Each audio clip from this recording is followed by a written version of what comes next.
this idea of the letter kills, the Spirit gives life. What he's trying to say is the letter of the law, if you just do the letter and don't do what it intends, it just leaves you with death. Life comes from the spirit of the law, okay? Yahweh does not want to spend forever with someone who never murdered anybody but wanted to, okay? He doesn't want to spend forever with somebody that didn't pick any of the commandments but wanted to, okay? They missed the point. They kept Shabbat, they didn't work, they didn't cook, whatever it is you want to say is Shabbat stuff, but they didn't delight in it. They didn't covenant, they didn't relate, they didn't do the things that they're supposed to do. That's the spirit of it, okay? It's putting aside, they didn't put aside all the cares and the concerns of worldly everyday life to be refreshed and rest in the day and focus on their vertical relationship as well as the community of people that are working on their vertical relationship. So communing with and spending time with those who are also walking this out. And so when he's talking about the letter kills, but the Spirit gives life, a lot of people sort of kept the letter, still ended up dead in the desert, Lots of people over time, were basically saying, well, I kept the letter of all these things, but you were missing the point of them. What is the point of them? What is the point of Torah keeping? What? Transformation. Okay, becoming like him is what she was saying, okay? The whole point is transformative, okay? It's transformative. So if you're not looking at it and you're not transforming, looking at it from that right perspective, it's just mechanical, okay? Now what also the Torah does is when he says the letter kills, the letter tells you what kills you. The Spirit tells you what brings life. So it's not that the Torah kills you. The Torah says, if you don't do these things, they bring death. The Spirit says, if you do these things the right way with the right intention, it brings life. Now, of course, Paul's using his own way of speaking these things, so it gets a little confusing. But if you read the context, you'll see and understand this is what he's dealing with again, okay? There are those that were coming from a very somewhat Essene, one of the other different denominations of Judaism at the time that looked at things all about rituals and mechanics, okay? Not that we shouldn't have certain rituals and mechanics, but they weren't looking beyond that. It was just rituals and mechanics, okay? They weren't seeing and understanding the whole point, all right? So it'd be like, for example, I don't even know if this is a good example or not, but it somehow popped in my head, so I'll use it. Once upon a time, I was a sensei. I taught martial arts, okay? And of course, I just lost half the people like, that's evil, that's this, that. You know what? Go watch a different channel.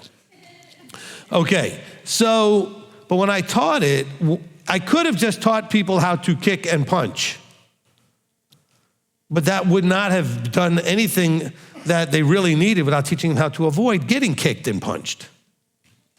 You see?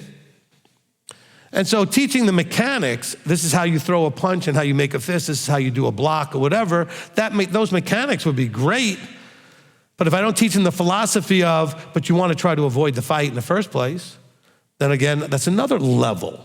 So even if I teach them how to punch and how to block, I really need to teach them the mindset that avoids even needing to do that, which I did when I was a teacher, but not all teachers do.